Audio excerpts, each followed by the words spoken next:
গ্রামবাসীগণ কেন গর্ত খুঁড়ে দিয়েছে? তবে আমার মা একটা কথা মনে হয়, আমার মনে হচ্ছে এই গ্রামবাসীদের মানসিকতা তো খুব ভালো নয়। আমার মনে হয় আপনি যে আজকে এই গ্রামবাসীদের সঙ্গে দেখা করার জন্য আসছেন, এটা মনে হয় কেউ খবর দিয়ে দিয়েছেন। তা কিছুদিন আগে আপনার স্বামী চলে গেলেন, আর আজকে ওই গ্রামবাসীদের সামনে দেখা করতে গিয়ে কোনো কারণে যদি পিছলে গিয়ে ওই গর্তে আপনি পড়ে যান, তাতে করে লাভের লাভ একটাই হবে যে আপনিও মারা যাবেন, আর ওই 3 বছরের যে খাজনাটা ছিল ওটা আর দিতে হবে না। এই কায়দাই মনে হচ্ছে। নায়েব মশাই দাঁড়ান দাঁড়ান, একটা কথা বলি। কারোর সম্পর্কে সঠিক না জেনে মন্তব্য করা ঠিক নয়, এ কথাটা একটু মাথায় রাখবেন। আর তার থেকে বড় কথা হচ্ছে, আমরা তো গ্রামবাসীদের একেবারে সামনেই চলে এসেছি, তাহলে তাদের সম্পর্কে বাজে কথা বলার দরকার নেই। আপনি চুপ করুন, আমি গ্রামবাসীদের সামনে গিয়ে জিজ্ঞেস করব। আমি গ্রামবাসীদেরকে ডাকবো, তাদেরকে ছেলের মতন করে আমি ভালোবাসা দেব, আর তাদেরকে আমি বলবো যে 3 বছর কেন খাজনা দেয়নি, আর ওই ঢিবিটাকে খুঁড়ে দিয়ে কেন গর্ত করে দিয়েছে। দুটো কারণই আমি জানতে চাইব। এই বলে মাগো, যখন এই গ্রামবাসীদের মাঝখানে গিয়ে জমিদার গিন্নিমা দাঁড়ালেন, যত গ্রামের মানুষজন ছিল সবাই ছুটে এসে মাকে গোল করে ঘিরে দাঁড়িয়েছে। জমিদার গিন্নিমা বলছেন, আচ্ছা বাবা, আমাকে তোমরা চিনতে পারছো তো? আমি তোমাদের মা, আর আমাকে দেখেই তো তোমরা বুঝতে পারলে যে আমার জীবন থেকে আমার স্বামী দেবতা হারিয়ে গেছেন। বেশ, তাই এবার আমি তোমাদের এই সকল গ্রামবাসীগণ তোমরা আছো, আমি তোমাদেরকে একটা প্রশ্ন করব। তোমরা চাষিবাসী মানুষ, চাষ করে ফসল হলে সেই ফসল বিক্রি করে তবে তোমরা খেতে পাও। তা বাবা, আমি তোমাদের মা, আমি তোমাদের মনের ভেতরে সব খবর জানি। তা আমি শুধু একটা জিনিস জানতে চাই, নায়েব মশাই বললেন 3 বছর খাজনা নাকি তোমরা দাওনি। তা আমি শুধু তোমাদেরকে হাত জোড় করে একটা জিনিস জানতে চাইব, এই যে 3 বছর তোমরা খাজনাটা দাওনি, আচ্ছা সত্যি করে তোমরা বলো তো, তোমাদের কি ওই ফসল কি ভালো হয়নি? তবে আমি কিন্তু এটা শুনেছিলাম স্বামীর মুখে যে চাষিদের যদি চাষ নষ্ট হয়ে যায়, ফসল যদি ধ্বংস হয়ে যায়, চাষি নাকি মারা যায়। এটা আমি শুনেছিলাম। তা তোমরা যদি চাষবাস করেই জীবনটাকে সাজাও, তোমাদের ফসলই যদি নষ্ট হয়ে যায়, তাহলে কি করে তোমরা খাজনা দেবে? আর সত্যিই কি তোমাদের ফসল নষ্ট হয়ে গেছে বলে দাওনি? যদি বলো যে ফসল ভালো হয়নি, তাহলে আমি তোমাদের মা হয়ে কথা দিলাম, তোমাদের খাজনা আমি মকুব করে দেব। গ্রামের হাজার মানুষের মধ্য থেকে একজন শিক্ষিত মানুষ উঠে আসলেন, যিনি ছিলেন মোড়ল মশাই। আগেকার দিনে গ্রামের যিনি মাথা ছিলেন তাকে মোড়ল সাহেব বলতেন। তা মোড়ল সাহেব এসে মাকে প্রণাম করে বলছেন, মা মা সত্যি আপনার মতো মানুষ হয় না, মানে আপনার কথা শুনে আমাদের বুক চাপড়ে কাঁদতে ইচ্ছে হচ্ছে। মা, আপনার পাশেই তো দাঁড়িয়ে রয়েছেন নায়েব মশাই, বলতে খুব কষ্ট হয়, খারাপ লাগে। মা, নায়েব মশাইকে জিজ্ঞেস করে দেখুন। একটা কথা বলি, আপনি আসার আগে নায়েব মশাই আমাদের এই গ্রামে বহুবার এসেছেন খাজনা নেবার জন্য, কিন্তু মা উনি কোনো সময় আমাদেরকে খাজনা না দেওয়ার কারণটা জানতে চায়নি। আমরা বারবার বোঝাতে চেয়েছি, উনি বোঝেনি না, বরং আমাদেরকে ছড়ি দিয়ে মারধর করে এখান থেকে চলে গেছেন, কিন্তু আমাদের কথা শুনতে চায়নি। এই একটা মাত্র মানুষ আপনাকে দেখলাম মা, যিনি জানতে চাইলেন কেন খাজনা দিতে পারি না। শুনুন মা, একটা কথা বলি, শোনেন মা। এই যে আপনি বললেন ফসল, শুনলে আপনি অবাক হয়ে যাবেন। যে 3টে বছর আমরা খাজনা দিতে পারি না, সেই 3টে বছরই আমাদের গ্রামে যত চাষি ছিলেন, প্রত্যেকটি চাষির চাষের ফসল আমরা যতটা আশা করেছিলাম তার থেকে 3 গুণ আমরা বেশি ফসল পেয়েছিলাম। তবুও কিন্তু খাজনা আমরা দিতে পারি না। কেন জানেন মা? কেন দিই না বলি তাহলে। আপনি যখন আমাদের গ্রামে প্রবেশ করছিলেন পালকিতে করে, আচ্ছা মা, রাস্তার ধারে আপনি একটা গর্ত দেখতে পাননি? ও মা, হ্যাঁ তো, আমি তো ভুলেই গেছি। আমি দেখলাম একটা গর্ত, খুব বিরাট একটি গর্ত। নায়েম মশাই বললেন ওটা নাকি মাটির ঢিবি ছিল, আর লোকে যাতায়াতের কালে নাকি ওই ঢিবির ওপরে বসে বিশ্রাম নিলে নাকি মন প্রাণ জুড়িয়ে যায়, আর তোমরা নাকি ঢিবিটা খুঁড়ে দিয়ে গর্ত করে দিয়েছো। হ্যাঁ মা, এইটা নায়েম মশাই ঠিকই বলেছেন। ওখানে একটা ঢিবি ছিল, লোকে যাতায়াতের কালে ঢিবিটা শুধু স্পর্শ করলেই তার শান্তি হতো, কিন্তু আমরা সেটা খুঁড়ে দিয়ে গর্ত করে দিয়েছি। কেন জানেন মা? বলবো, শোনেন। ওই ঢিবিটার ওপরে অলৌকিক কিছু ঘটনা ঘটেছিল। একটা কথা বলি মা, আমাদের গ্রামের পূর্ব দিকে এক গোয়ালার বাড়ি ছিল। সেই গোয়ালার গোয়াল থেকে প্রত্যেক অমাবস্যা, পূর্ণিমা আর একাদশী যেদিনটা হয়, ওই গোয়াল থেকে রোজ মাঝ রাত্রিতে একটা গরু দড়ি ছিঁড়ে ঢিবিটার উপরে এসে শুধু নীরব হয়ে দাঁড়িয়ে থাকেন। যখনই গরুটা ঢিবির ওপরে এসে নীরব হয়ে দাঁড়ায়, দেখা যায় তার বাঁট থেকে দুধ ঝরে ঝরে ঢিবিটা ভিজে যায়। এটা শুধু একদিন নয় মা, প্রত্যেক পূর্ণিমায়, প্রত্যেক অমাবস্যায়, প্রত্যেক একাদশী আসলে কেন জানি না মাঝরাত্রিতে গরুটা নিজে দড়ি টেনে ছিঁড়ে এসে ঢিবির ওপরে উঠে দাঁড়ায়। ছচ্ছর করে দুধ ঝরে ঢিবিটা ভিজে যায় মা। এটা আমরা সারা গ্রামবাসীগণ লুকিয়ে লুকিয়ে দেখতে থাকলাম। একদিন দেখলাম, দুদিন দেখলাম, 3 দিন দেখলাম, দেখতে দেখতে একদিন সারা গ্রামবাসী দেখতে গেলাম।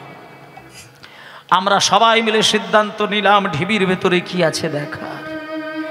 ঢিবির ভেতরে কি আছে দেখার চিন্তা করে আমরা কোদাল, কাটারি, বিভিন্ন অস্ত্র শস্ত্র নিয়ে সেই ঢিবিটাকে যখনই আমরা এক এক করে মাটি খুঁড়তে থাকলাম, মাটি খুঁড়তে খুঁড়তে কি দেখলাম জানো মা?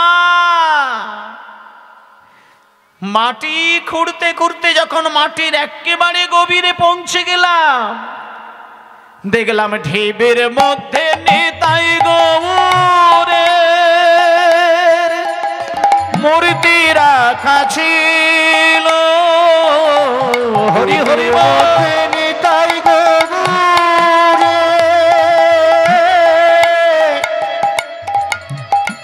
মূর্তি রাখা ছিল।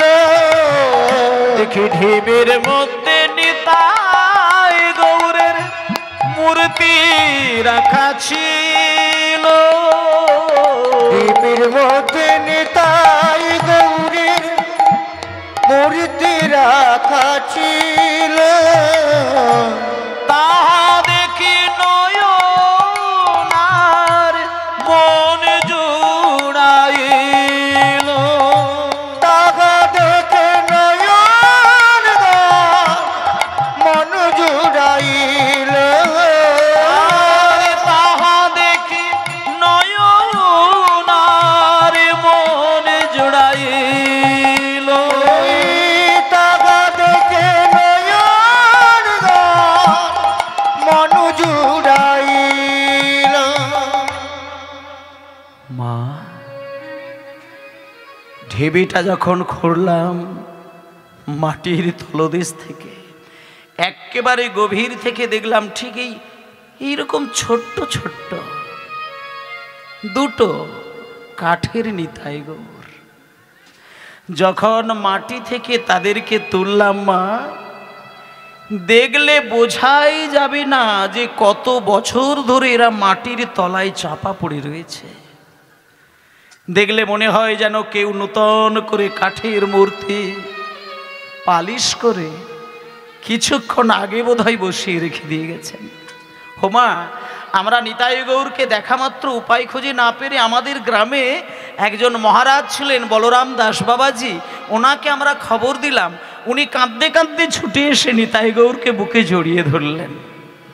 নিতাই গৌরকে বুকে জড়িয়ে ধরে তার সর্ব অঙ্গ মুছিয়ে দিয়ে যেই নিতাই গৌরের চরণ পরিষ্কার করতে গেল, দেখলো নিতাই গৌরের পদতলে লেখা রয়েছে দাস মুরারি গুপ্ত। সঙ্গে সঙ্গে বলরাম বাবাজি চিৎকার করে উঠল, গো গ্রামবাসী,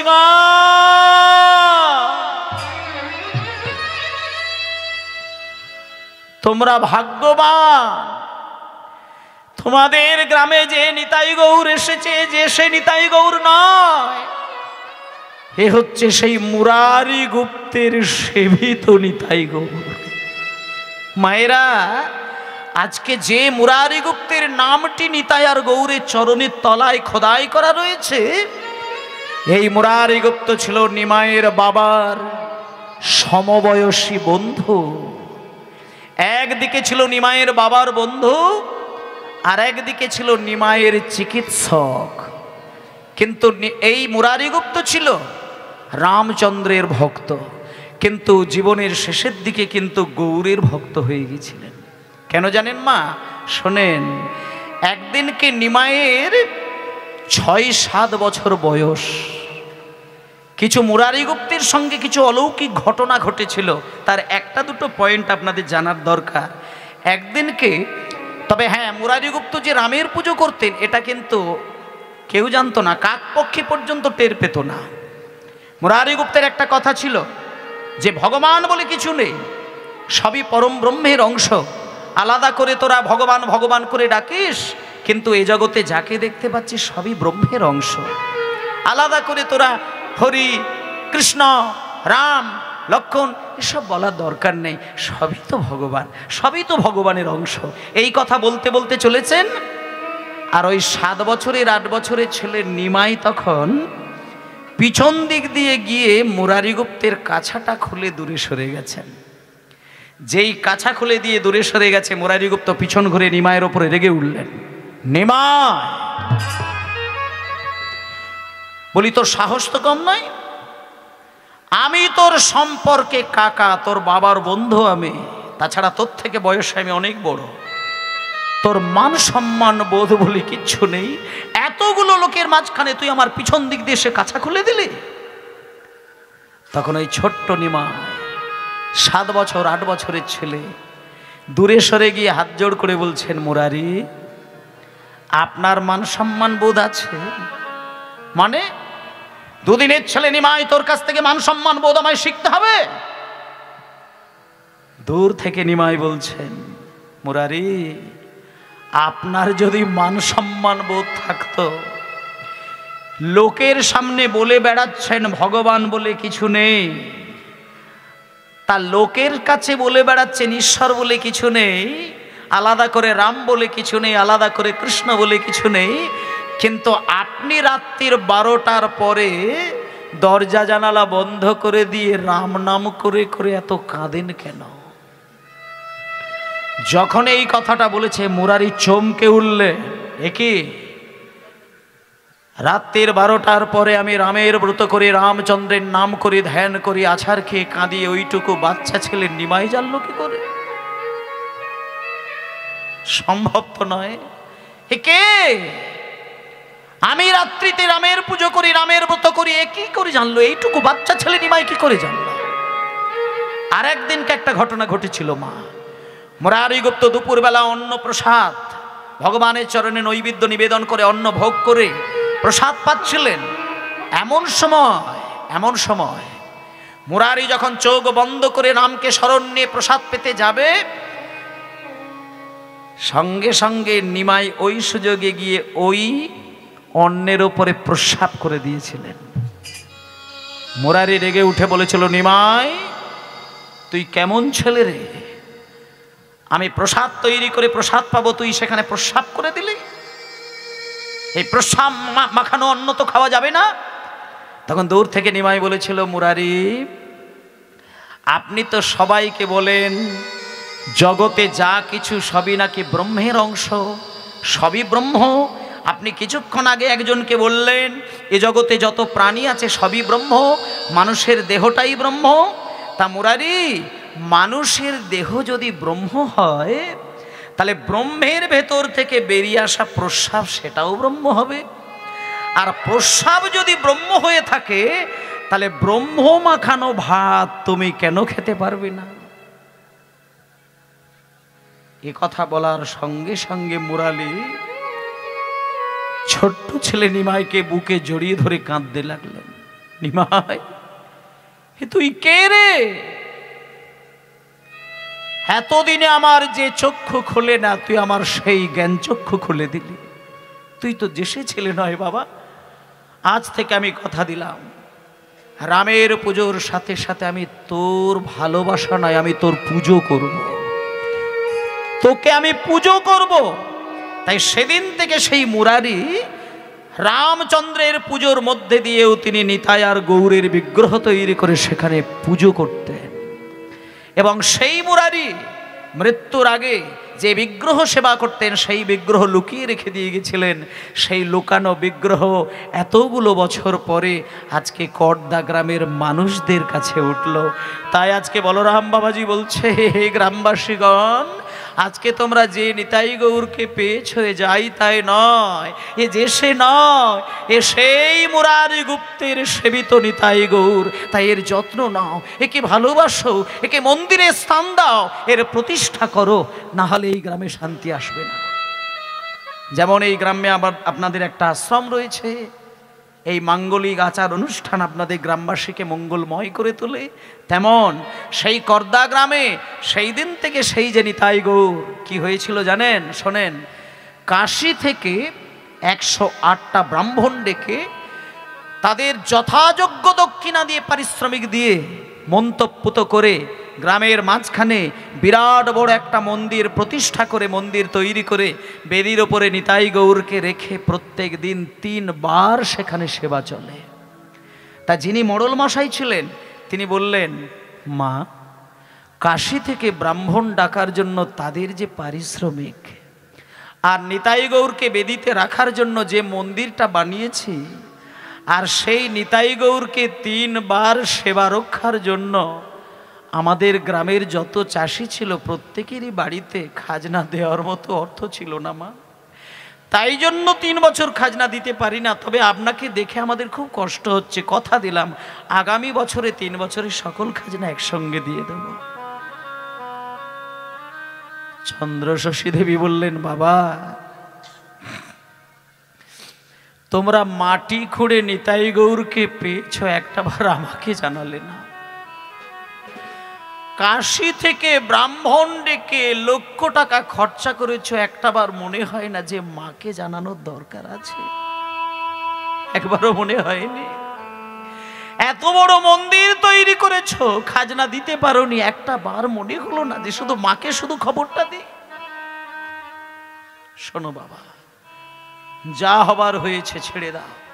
তবে আমি তো তোমাদের মা, শুধু একটা কথা, সকল গ্রামবাসী বসো তোমরা, তোমাদের কাছে আমি প্রতিজ্ঞা করলাম, আমি কথা দিলাম, যে নিতাই গৌরের বিগ্রহ প্রতিষ্ঠা করতে গিয়ে তোমরা বিগত 3 বছরের খাজনা দিতে পারোনি, আমি কথা দিলাম ওই 3 বছরের খাজনা তোমাদের আর কোনো দিন দিতে হবে না, বরং আগামী 3 বছরের খাজনা তোমাদের মুকুব করে দিলাম। নিতাই গৌর প্রেমানন্দে হরি বল, হরি বল, হরি বল। কিন্তু বাবা, আমি তো তোমাদের নিতাই গৌরকে একবার দেখতে চাই বাবা। আমি স্বামীর শ্রাদ্ধে কীর্তন করাতে গিয়ে নিতাই গৌরের কথা শুনেছিলাম। এরা কি সেই নিতাই? এরা কি সেই গৌর? কোথায় তোমাদের নিতাই? কোথায় তোমাদের মন্দির? কই আমাকে একটু নিয়ে চলো না, একটুখানি দেখাবে চলো না সেই নিতাই গৌরকে কেমন দেখতে। শোনো মা, নিতাই গৌরকে তো এখন দেখলে পাবে না মা। আমরা 3টে সময়, 3টে টাইম নিতাই গৌরের দরজা খুলি। সকালে একবার খুলি, দুপুরবেলায় একবার খুলি, আর ঠিক সন্ধ্যার বেলায় একবার খুলি, বাকি সময় খুলি না। আর ওই যে 3টে টাইম আমরা খুলি, তো তখন শুধু আমাদের গ্রাম নয়, 10-10টি গ্রামের মানুষ এসে ভিড় করে নিতাই গৌর দর্শন করেন। ওমা, যখন নিতাই গৌরের আরতি হয় না মা, সামনে থেকে দেখলে মনে হবে যেন সাক্ষাৎ নিতাই গৌর দাঁড়িয়ে রয়েছে। আপনি বরং একটা কাজ করবেন, চলুন আমাদের ওই মন্দিরের পিছনে একটা বাগান বাড়ি রয়েছে, সেইখানে একটুখানি সময়ের জন্য বিশ্রাম নিয়ে নেবেন। চলুন, ঠিক ওই বিকেল বেলা যখন হবে, সন্ধ্যা আরতি হবে, তখন আপনাকে ডাকবো, আপনি একটা বারের জন্য এসে শুধু নিতাই গৌরকে দর্শন করবেন। আপনার না জীবন, আপনার হৃদয় শীতল হয়ে যাবে মা। শুধু একটা বার নিতাই গৌরের দিকে তাকালে আপনার মন প্রাণ জুড়িয়ে যাবে। চলুন বাগান বাড়িতে একটু সইয়ে দিই। এই বলে মায়েরা বাগান বাড়িতে নিয়ে গিয়ে মা জননীকে কিছুক্ষণের জন্য বিশ্রাম দিলেন। দেখতে দেখতে বিকেল গড়িয়ে সন্ধ্যা নামলো। আর যেই সন্ধ্যা নেমেছে, ওদিকে আরতি কীর্তনের জন্য সব লোকজন এসে গেছেন, ভক্ত এসে গেছেন, বৈষ্ণব এসে গেছেন, আর মা জননী বিশ্রাম নিচ্ছেন। হঠাৎ করে এদিকে আরতি শুরু। কিবা ভালি, আচ্ছা একটুখানি বলি, আমি এই মুহূর্তে একটু আরতির গান গাইব। আর যখন আরতির গানটা গাইব, আপনারা একটু উলুধ্বনি, হরিধ্বনি, শঙ্খধ্বনি, জয়ধ্বনি এগুলো একটু করবেন। মানে নিতাই গৌরের সন্ধ্যা আরতি কীর্তন মানে মন প্রাণ দিয়ে একটু আরতির উদ্দেশ্যে নিতাই গৌরের ধ্বনি দিতে হয়। তাই আমি যখনই আরতি কীর্তন করবো, আপনারা একটু উলুধ্বনি, হরিধ্বনি করবেন। কিবা ভালি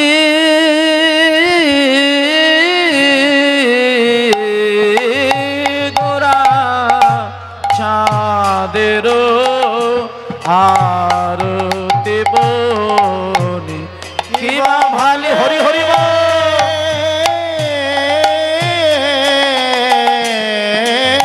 গোরা চাঁদের আরতি বলি, কিবা ভালি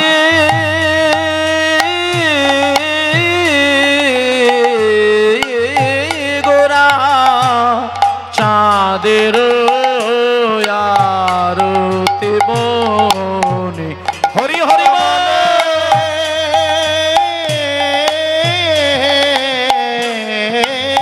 গোরা চাঁদের আরতি বলি।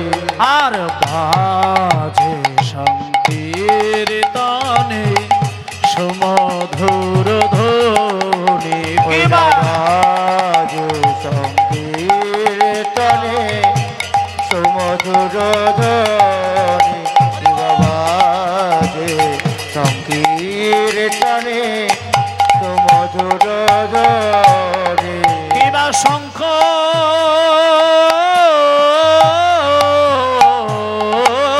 বাজে, ঘন্টা বাজে, বাজে করতাল, কিবা শঙ্খ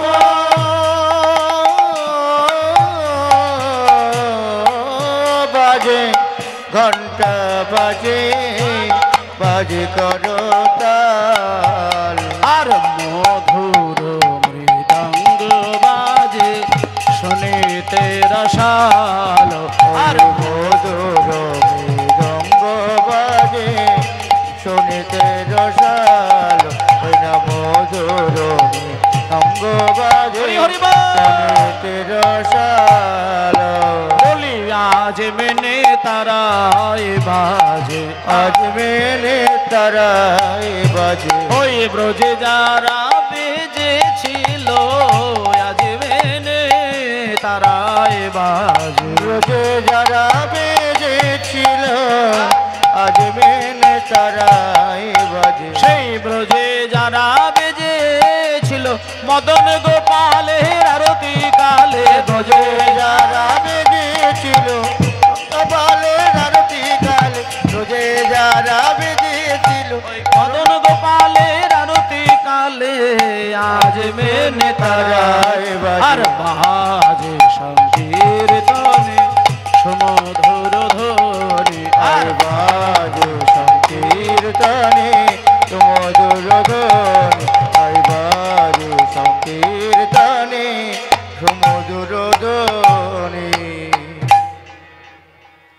নিতাই গৌর প্রেমানন্দে হরিবোল হরিবোল হরিবোল হরিবোল হরিবোল। আস্তে আজকে নিতাই গৌরের আরতি শুরু হয়ে গেল ঠিক সন্ধ্যার মুখে, সন্ধ্যার শুরুতে। এবার চন্দ্রশশী মায়েরা মন্দিরের ঠিক পিছনেই একটা বাগান বাড়ি ছিল, সেই বাগান বাড়িতে মা জননী বিশ্রাম নিচ্ছেন, নিশ্চিন্ত মনে বিশ্রাম নিচ্ছেন। হঠাৎ একজন আপনাদের মধ্যে থেকে কোনো একটা মা জননী চলে গেছেন, গিয়ে বা জমিদার গিন্নিমাকে বলছেন, ও মা আর ঘুমালে হবে না, চলুন, আপনি শুধু দেখবেন, চলুন না একবার। মানে কত হাজার হাজার ভক্ত এসে দাঁড়িয়েছেন, মা আপনি শুধু দেখলেই মন জুড়িয়ে যাবে, চলুন, আরতি শুরু হয়ে গেছে, আপনি চলুন। জমিদার গিন্নিমাকে নিয়ে মা জননী চলেছেন। এবার ঠিক মন্দিরের সামনে যখন মা গিয়ে দাঁড়ালো, মানে চন্দ্রশশী দেবী দাঁড়ালো, দেখলো শত শত মানুষ একেবারে মন্দিরকে ঘিরে দাঁড়িয়ে রয়েছেন।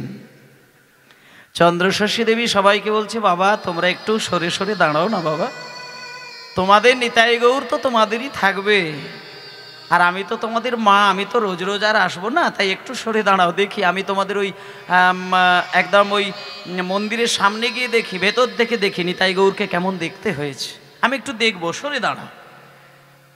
মাকে সবাই সরে সরে দাঁড়িয়ে জায়গা দিল। এবার মা গুটি গুটি পায়ে মন্দির মানে কি একেবারে মন্দিরের ওপরে গিয়ে, মানে নিতাই গৌর বেদিতে দাঁড়িয়ে রয়েছেন হাত তুলে, আর চন্দ্রশশী দেবী একেবারে চৌকাঠ পার করে নিতাই গৌরের বেদির সামনে গিয়ে বসলেন। নিতাইয়ের নয়নে নয়ন দিয়ে দিয়েছে, আর গৌরের নয়নে নয়ন দিয়েছেন।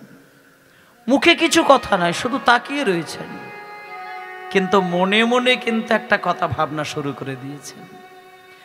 সবাই ভাবছে মা এমনি তাকিয়ে তাকিয়ে কাঁদছে, দেখছে, কিন্তু মায়ের মন কিন্তু স্থির নয়। নিতাইয়ের দিকে আর গৌরের দিকে একবার একবার করে তাকিয়ে তাকিয়ে বলে উঠে, মনে মনে বলছে, এরা কি সেই নিতাই? আচ্ছা এরা কি সেই গৌর? কীর্তনিয়ার মুখে যে নিতাই গৌরের কথা শুনেছি, এরা কি সেই নিতাই? এরা কি সেই গৌর? এরাই যদি সেই নিতাই হয়, গৌর হয়, এরাই যদি ভগবান হয়, এরাই যদি ঈশ্বর হয়, তাহলে তো কীর্তনিয়া আমায় বলেছিলেন যে নিতাই গৌরকে ভালোবাসলে সে নাকি মা বলে ডাকবে। মনে মনে বলে উঠলেন, এই নিতাই, এই গৌর, তোদেরকে যদি একটি বারের জন্য আমার এই কোলে স্থান দিই, তোরা কি আমার কোলে বসে একটা বার মা বলে ডাকবি? একটা বারের জন্য শুধু, দ্বিতীয়বার নয়, একবার তোরা দুজনে কি একটু মা বলে ডাকবি? বলবি তোরা? তোরা বলবি? তোরা মা বলতে পারবি? এই চিন্তা করতে করতে করতে করতে জমিদার গিন্নিমা অজ্ঞান হয়ে মাটিতে পড়ে গেল। সঙ্গে সঙ্গে গ্রামের লোকজন জ্ঞান ফিরিয়ে দিলেন। জ্ঞান ফিরিয়ে দিতেই সঙ্গে সঙ্গে জমিদার গিন্নিমা নিতাইয়ের দিকে তাকিয়ে বলছে, কি হে, আমি কি চিন্তা করলাম, আমি হতভাগিনী রমণী, আমার জীবন থেকে আমার স্বামী দেবতা চলে গেল, সেই নিতাই গৌরের হৃদয়ে নিতাই গৌর হবে মা? না না না না না, হতে পারে না, হতে পারে না। কি ভুল চিন্তা করলাম আমি ঠাকুর, আমার এই কথা যদি তুমি শুনতে পাও, তুমি যেন আমার অপরাধ নিও না ঠাকুর। আমার আসলে অল্প বয়সে স্বামী হারিয়েছে, তাই আমি অনেক খারাপ কথা বলে ফেলেছি ঠাকুর, তুমি কিছু মনে করো না ঠাকুর। আমি এখানে থাকবো না, আমি বেশি থাকবো না। ওগো, তোমরা আমাকে একটু বাগান বাড়িতে শুইয়ে দেবে, চলো। আমি এখানে যত বেশি থাকবো নিতাই গৌরকে নিয়ে, তত বেশি আজে বাজে কথা চিন্তা করে ফেলবো, আমি দুর্বল হয়ে যাবো, আমাকে বাগান বাড়িতে শুইয়ে দাও। সকাল হলে আমি আমার কৃষ্ণনগরে চলে যাব, আমার এই জায়গাটা একদম ভালো লাগছে না, আমার জীবন থেকে স্বামী সরে গেল, আর ঈশ্বর হবে আমার ছেলে। আমি যদি ভালোই হতাম তাহলে তো আমার জীবন থেকে স্বামী হারাতো না ঠাকুর। ঠিক আছে, তুমি কিছু মনে করো না। এই বলে মায়েরা আর ওইখানে থাকলো না, কেউ রাখতেই পারলো না মাকে। তড়িঘড়ি করে মা তাড়াহুড়ো করে বাগান বাড়িতে এসে আবার শুয়ে পড়লেন। তখন কটা বাজে? সন্ধ্যা 6টা 7টা বাজবে। 7টা থেকে 8টা বাজলো, 8টা থেকে 9টা, 10টা, 11টা, রাত্রি 12টা বেজে গেল। মা শুধু আইঢাই করছে, কিন্তু ঘুম আসে না মায়ের। একবার বিছানার এদিকে ঘুরে, একবার ওদিকে করে, একবার ছটফট করে, বুকে হাত বোলায়, কাঁদে, কিন্তু ঘুম মায়ের আসেনি। একজন পদদাসী মায়ের চরণ টিপে দিচ্ছিলেন, চরণ সেবা করছিলেন। কিন্তু যখন রাত্রির 12টা বেজে গেছে, পদদাসী ভাবলো মা কখন ঘুমাবে। রাত্রির 12টা যখনই বেজে গেছে, সেই পদদাসী পা টেপা বন্ধ করে দিয়ে গুটি গুটি পায়ে মায়ের মাথার কাছে গিয়ে মাথায় হাত বুলাচ্ছে। মা, ও মা, আচ্ছা মা, নিতাই গৌরের আরতি তো আমিও দেখেছি, কই আমার তো কই তোমার মতো এরকম হচ্ছে না মা। তাছাড়া এই গ্রামের লোক তো প্রত্যেক দিনই নিতাই গৌরকে দেখে, কই তাদের তো এরকম কষ্ট হয় না। তুমি এরকম ছটপট করছো কেন মা? নাও না, তুমি একটু ঘুমাও না। এই তো আমি তোমার পা টিপে দিচ্ছি, এই তো তোমার। চুপ কর, বেরিয়ে যা, তুই বেরিয়ে যা, আমার ঘর থেকে বেরিয়ে যা, ঘর থেকে বেরিয়ে যা, ঘরের প্রদীপটা নিভিয়ে দে, ঘরটা অন্ধকার করে দে। তখন থেকে তুই চিন্তা করছিস আমি ঘুমিয়ে গেলে তোর শান্তি হয়। ওরে, তোর মতো আমি অনেকক্ষণ ধরে চিন্তা করছি, কিন্তু চোখে যে আমার ঘুম আসে না রে, আমার ঘুম আসে না। আমি হাজার চোখের পাতা যখন এক জায়গায় করি, আমি শুধু আমার ওই চোখের পাতা বোঝালেই দেখতে পাই মন্দিরে নিতাই গৌর আমার কাছে এসে দাঁড়িয়ে রয়েছে। আমি ঘুমাতে পারি না।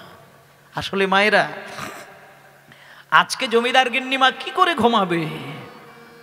জমিদার গিন্নিমা আর গ্রামবাসীদের নিতাই গৌর দর্শন করা এক জিনিস নয়। যেমন রাধারানীকে কংসও দেখে, কৃষ্ণকে কংসও দেখে, আর কৃষ্ণকে রাধারানীও দেখেন, দুজনের দেখা কিন্তু এক নয়। দেখার গুণে, দেখার দোষে একই ভগবান দুই রকম হয়ে যায়। কংস কৃষ্ণের দিকে যখন তাকায়, ভয়ের দৃষ্টিতে তাকায়, আর রাধারানী যখন কৃষ্ণের দিকে তাকায়, প্রেমের দৃষ্টিতে তাকায়। ভয়ের দৃষ্টিতে কংস তাকায় বলে কংসের কাছে কৃষ্ণ হয়ে গেল ভয়াল, আর রাধারানী প্রেমের দৃষ্টিতে তাকায় বলে রাধারানীর কাছে কৃষ্ণ হয়ে যায় দয়াল। তাই ও মায়েরা, আজকে নিতাই গৌরকে সারা গ্রামবাসীগণ দেখছেন, কিন্তু গ্রামবাসীগণ দেখলে কি হবে? জমিদার গিন্নিমার ওই এক পলক দেখার মধ্যে নিতাই গৌর জমিদার গিন্নিমাকে ভালোবেসে ফেলেছেন, আর জমিদার গিন্নিমাও নিতাই গৌরকে ভালোবেসে এই জায়গায় স্থান দিয়েছেন। যখন ঘুমাতে পারে না, তখন চন্দ্রশশী দেবী বলছে, ওরে আমার পা টিপে দিতে হবে না, আমার মাথা টিপে দিতে হবে না, তুই ঘর থেকে বেরিয়ে যা, ঘরের দরজা বন্ধ করে দে, জানালা বন্ধ করে দে, প্রদীপটা নিভিয়ে দে, ঘরটা অন্ধকার করে দে, দেখি আমার চোখটা ঠান্ডা হয়ে ভোরের দিকে একটু ঘুম আসে কিনা। ভক্তমণ্ডলী মায়েরা, পদদাসী ঘর থেকে প্রদীপটাকে নিভিয়ে দিয়ে, ঘরটা অন্ধকার করে দিয়ে, জানালা দরজা বন্ধ করে দিয়ে বেরিয়ে গেলেন।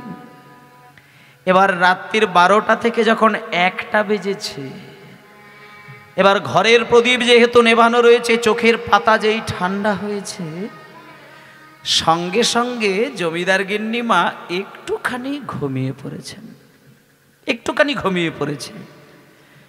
কিবা গৌর মারণ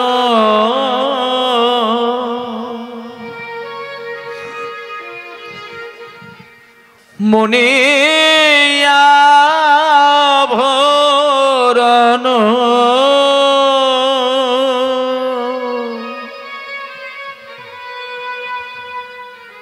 নাটুয়া মোহন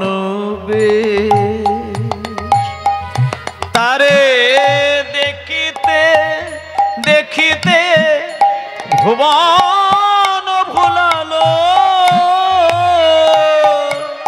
তারি দেখিতে দেখিতে ভুবন ভুলালো,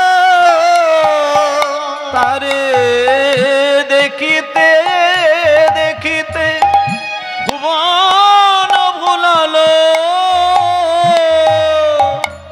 তারি দেখিতে দেখিতে ভুবন ভুলালো টললো সকল দেশ, টললো সকল দেশ। তারি দেখিতে দেখিতে ভুবন ভুলালো তারি দেখিতে দেখিতে ভুবন ভুলালো কললো সকল বেশ কললো সকল বেশ। ঘুমিয়ে পড়ল মা, ঘুমিয়ে পড়েছে। রাত্রির 1টা বেজে 1:30 বাজে মা ঘুমিয়ে পড়েছেন। কিন্তু মা ঘুমিয়ে পড়ল বটে, কিন্তু ঘরের হঠাৎ করে চন্দ্রশশী দেবী স্বপ্নের ঘরে দেখলেন তার ঘরের জানালা কপাট বন্ধই রয়েছে, কিন্তু ঘরের উত্তর পূর্ব কোণে 100টা সূর্যকে এক জায়গায় করলে তার যে একটা জ্যোতি, সেই শত সূর্যের আলো যেন মা চন্দ্রশশী দেবীর চোখকে ঝালসে দিচ্ছে। স্বপ্নের ঘরে মা মনে মনে চিন্তা করলে, কি আমার ঘরে তো প্রদীপ নেবানো ছিল, ঘর তো অন্ধকার ছিল, কে আলো জ্বেলে দিয়ে গেল? কে আমার ঘরে আলো জ্বেলে দিল? কে আমার ঘরে আলো জ্বেলে দিল? জমিদার গিন্নি মা স্বপ্নের ঘরেই কষ্ট করে একটু ওই আলোর দিকটা হালকা তাকিয়েছে। স্বপ্নের ঘরে কিন্তু ঘটছে। যেই আলোর দিকটা একটু চোখটা রাখলো, দেখলো 100 সূর্যের আলোর সমান অপরূপ দিব্য জ্যোতির মাঝখানে দেখা যাচ্ছে সেই ছোট্ট ছোট্ট মন্দিরে 2টো কাঠের নিতাই গৌর। স্বপ্নের ঘরে মা জননী বলে উঠলেন, এ কি ঠাকুর, তোমরা তো ভগবান, তোমরা তো ঈশ্বর, তোমরা তো ঈশ্বর, তোমরা তো ভগবান, তোমরা তো ঠাকুর, তোমরা 2 ভাই আমার শয়ন কক্ষে কেন এসে দাঁড়িয়েছো? ঠাকুর বেরিয়ে যাও, বেরিয়ে যাও, বেরিয়ে যাও। নিতাই গৌর একসঙ্গে বলে উঠলেন, মা ও মা, আমরা ঠাকুর, আমরা ঈশ্বর, আমরা ভগবান, এটা জগবাসীর প্রত্যেকের কাছে, কিন্তু তোমার কাছে কিন্তু আমরা ঠাকুর নই মা, তোমার কাছে কিন্তু ঈশ্বর নই, তোমার কাছে আমরা 2 ভাই ভগবান নই। কালকে তুমি আমাদের আরতি দেখতে গিয়ে মনে মনে তুমি আমাদের সন্তান জ্ঞানে ভালোবেসে ফেলেছিলে মা, তাই কালকে তুমি কাঁদতে কাঁদতে যখন আমাদের 2 ভাইকে ছেলে বলে ফেলেছিলে, আমরা তখন থেকেই কিন্তু তোমার ছেলে হয়ে গেছি মা, আমরা 2 ভাই তোমার ছেলে হয়ে গেছি, আমাদেরকে আর ঠাকুর বলো না মা। হোমা মা, হোমা, এই বলে নিতাই গৌর হামাগুড়ি দিতে দিতে এসে হোমায়েরা জমিদার গিন্নিমা স্বপ্নের ঘরে কথাগুলো বলছে, আর স্বপ্নের ঘরেই দেখছে নিতাই গৌর এসে মায়ের আঁচলের একটা কোণ নিতাই ধরেছে আর একটা কোণ গৌর ধরেছে। এবার নিতাই একটা কোণ ধরে টানছে আর গৌর একটা কোণ ধরে টানাটানি করছে। 2 ভাই বলে উঠল, মা যতক্ষণে তুমি আমাদের 2 ভাইকে কোলে বসিয়ে রান্না করে আমাদেরকে খাওয়াবে, এই কথাটা হ্যাঁ না বলছো, ততক্ষণে কিন্তু আমরা 2 ভাই তোমার এই শাড়ির আঁচল কিন্তু ছাড়বো না মা, আঁচল ছাড়বো না। বলো খাওয়াবে তুমি? না। বলো খাওয়াবে? না। বলো মা তুমি খাওয়াবে? না। টানিতে টানিতে আঁচলে ছিন্ন যে হইল,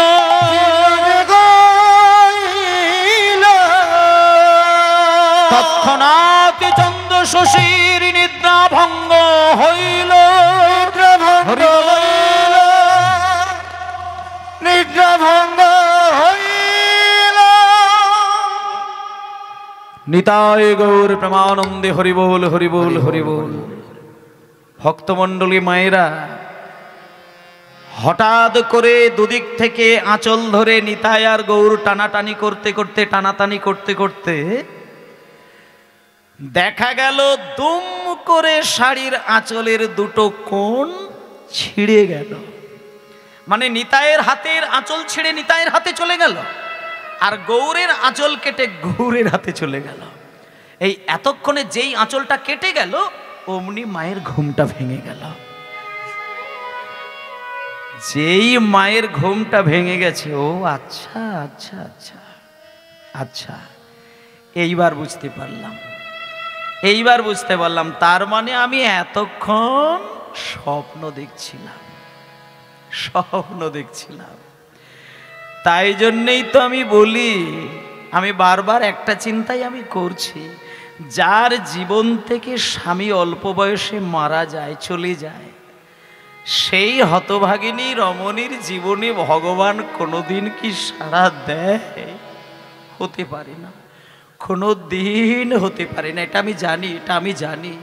যাক, ঘুম যখন ভেঙে গেছে তাহলে আর আমি ঘুমাবো না। এই রাত্রির বেলায় আমি উঠে আমি আমার স্বামীর বাড়িতে চলে যাব, আমি আমার জমিদার বাড়িতে চলে যাব। আর যাওয়ার সময় শুধু বলরাম বাবাজির কাছে একটা প্রশ্ন করে যাব, যে আমি যে স্বপ্নটা দেখলাম এটা আমার স্বামীর ক্ষেত্রে অশুভ নয় তো? শুনেছিলাম বিধবা মানুষের নাকি কিছু কিছু স্বপ্ন দেখলে নাকি স্বামীর অকল্যাণ হয়। তা আমি আজকে যে স্বপ্নটা দেখলাম এটা কি আমার ক্ষেত্রে ভালো নাকি খারাপ? আজকে আমি একটু বলরাম বাবাজিকে জিজ্ঞেস করে তারপরে চলে যাব, আর আমি এখানে থাকবো না। এইবার চন্দ্র শশী দেবী আমার, এইবার চন্দ্র শশী দেবী আমার, যেই না হাতে মুখে জল দিয়ে, যেই না চন্দ্র শশী দেবী আমার হাতে মুখে জল দিয়ে শাড়ির আঁচল দিয়ে বদন মুছতে গেল। ও মায়েরা, হাতে জল দিয়েছে, মুখে জল দিয়েছে, আর শাড়ির আঁচল দিয়ে যেই মা আমার বদন মুছতে গেল, দেখলো আমার মায়ের শাড়ির আঁচল ছেঁড়াই আছে। এ কি আমার শাড়ির আঁচল কাটা কেন? এ কি আমার শাড়ির দুদিকে আঁচল কাটা কেন? ও বুঝেছি, আসলে পুরানো বাড়ি তো, আমার মনে হচ্ছে ওই কোনো ইঁদুর বা কোনো পোকামাকড় এসে বোধহয় ওই আমার আঁচলটা কেটে নিয়ে গেছে। আচ্ছা দেখি বাড়ির আনাচে কানাচে কোনো শাড়ির আঁচল কুড়িয়ে পাই কিনা। এই বলে বাড়ির আনাচে কানাচে খাটের তলায় বাগান বাড়ির চারিদিকে ঘুরে বেড়ালো মা। আঁচল তো দূরের কথা, একটা সুতোর টুকরো পর্যন্ত পেল না। ভাবলো হয়তো পোকামাকড়ে আঁচল নিয়ে চলে গেছে। যাক, ওটা নিয়ে মাথা খারাপ করে লাভ নেই। আমি একটু বলরাম বাবাজির সঙ্গে দেখা করে বেরিয়ে যাই, আর আমি থাকবো না। এই বলে বলরাম বাবাজি তখন ঘুমাচ্ছে। মা জননী রাত্রির বেলাতেই বলরাম বাবাজির দরজায় গিয়ে ধাক্কা দিচ্ছেন। বাবাজি মহারাজ, ও বাবাজি মহারাজ। কে? আমি জমিদার গিন্নিমা এসেছি বাবা, একটুখানি দরজাটা খুলুন না। সঙ্গে সঙ্গে দরজাটা খুললেন। ও মা, মা ভেতরে আসুন, ভেতরে আসুন, ভেতরে আসুন। এ কি, আপনার কি কোনো বিপদ হয়েছে নাকি? না বাবা, কোনো বিপদ হয়নি। আমি শুধু একটা না ওই কথা বলার জন্য এসেছি। বাবা, আমি না আজকে ওই মন্দিরের নিতাই গৌরের আরতি দেখলাম তো সন্ধ্যাবেলায়। আরতি দেখার পরে বাগান বাড়িতে গিয়ে আমি শুয়ে পড়েছিলাম, কিছুতেই ঘুম আসছিল না। হঠাৎ করে প্রদীপটা নিভিয়ে দিয়ে শত চেষ্টার পরে দেখলাম একটু ওই মানে রাত্রের দিকে চোখে একটু ঘুমটা লেগে গেল। কিন্তু বাবা, আমি কিন্তু একটা স্বপ্ন দেখলাম। আচ্ছা, এটা কি আমার ভালো স্বপ্ন নাকি খারাপ স্বপ্ন বাবা? আমি স্বপ্নের করে দেখলাম নিতাই গৌর আমাকে মা বলে ডাকলো, আর আমার শাড়ির আঁচল ধরে টানাটানি করলো, আর সঙ্গে সঙ্গে আমি ওদেরকে স্বীকার করলাম না, ওরা আমার ওই শাড়ির আঁচল ধরে টানতে টানতে আঁচল দুটো ছিঁড়ে গেল। আচ্ছা বাবা, আমি যে স্বপ্নটা দেখলাম এটা কোনো খারাপ স্বপ্ন নয় তো? মা তুমি বোকা মেয়ে, যা বলেছ দ্বিতীয়বার এই কথাটা আর কাউকে বলবে না। তুমি কি পাগল? তোমার কি মাথা খারাপ হয়ে গেছে? ভগবানের স্বপ্ন দেখা কোনোদিন খারাপ হতে পারে মা? তুমি কাউকে বলবে না মা। একটা কথা বলি, এই রাত্রির বেলায় তুমি উঠে এসেছো কেন? যাও যাও গিয়ে শুয়ে পড়ো, সকাল। না বাবা, আমাকে আরো কথা বলো না বাবা, আমাকেও কথা বলো না। আমি যদি শুয়ে পড়ি আমার ঘুম ভাঙতে বেলা হয়ে যাবে, আমি কৃষ্ণনগরে যেতে পারবো না, আমি আর থাকবো না, আমি কৃষ্ণনগরে। দাঁড়াও মা, কৃষ্ণনগরে তুমি যাবে সেটা কথা নয়, কিন্তু এই মুহূর্তে তোমার যাওয়া যাবে না। তুমি একটুখানি অপেক্ষা করে যাও, একটু অপেক্ষা করে যাও। একটু পরে সকাল হবে, আমি মঙ্গল আরতি করব। আর মঙ্গল আরতি করার জন্য আমি মন্দিরে যাব, দরজা খুলবো, নিতাই গৌরে দর্শন করবে তুমি। নিতাই গৌরকে দেখার পরে তুমি যেখানে খুশি চলে যাও, আমি তোমায় বাধা দেব না, তবে এখন যাওয়া যাবে না, একটুখানি বসে যাও। মা জননী উপায় খুঁজে না পেয়ে কিছুক্ষণ অপেক্ষা করে ফেললেন। তারপরে দেখতে দেখতে দেখতে দেখতে সকাল হলো। যেই সকাল হয়েছে, বলরাম বাবাজি চন্দ্রশশী দেবীকে নিয়ে হেঁটে হেঁটে মন্দির প্রান্তরে গেলেন। মন্দিরের দরজা তো বন্ধ থাকে সারা রাত, সকালবেলা বাবাজি গিয়ে দরজাটা খুলবেন। এবার মা জননীও সামনে দাঁড়িয়ে রয়েছেন। হঠাৎ করে মঙ্গল আরতি করবে বলে বলরাম বাবাজি দরজাটা খুলতে গেল। মঙ্গল আরতির লগে দারুণ মোচন কইল, মোচন কইল, মঙ্গল আরতির লাগে দারুণ মোচন কইল, মঙ্গল আরতি দারুণ মোচন করিল। অমনি নিতাই গৌরের দুই হাতে মায়ের ওই শাড়ির আঁচলের টুকরো দেখিতে পাইল।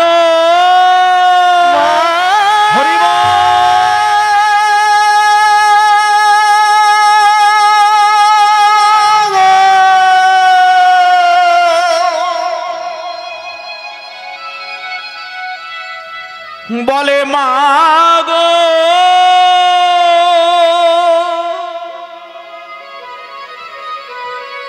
নিতাই গৌর তোমার সঙ্গে স্বপ্নের ঘরে ঝগড়া করেছে,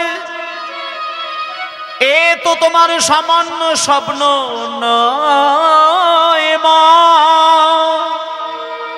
নয় মা, নয় মা, জগবাসীকে প্রমাণ করবে বলে দেখো মা, স্বপ্নের ঘরে তোমার শাড়ির আঁচলের টুকরো ছিঁড়ে নিয়ে মন্দিরের ভেতরে নিতাই গৌর কেমন করে দাঁড়ায় আছে, দাঁড়ায়ে আছে। মা গো,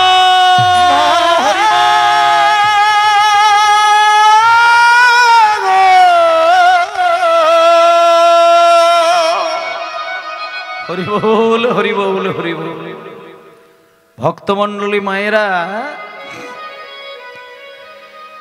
বলরাম বাবাজি একটা জিনিস দেখে পাগল হয়ে গেলেন। জি আমি কি দেখছি, এটা কি?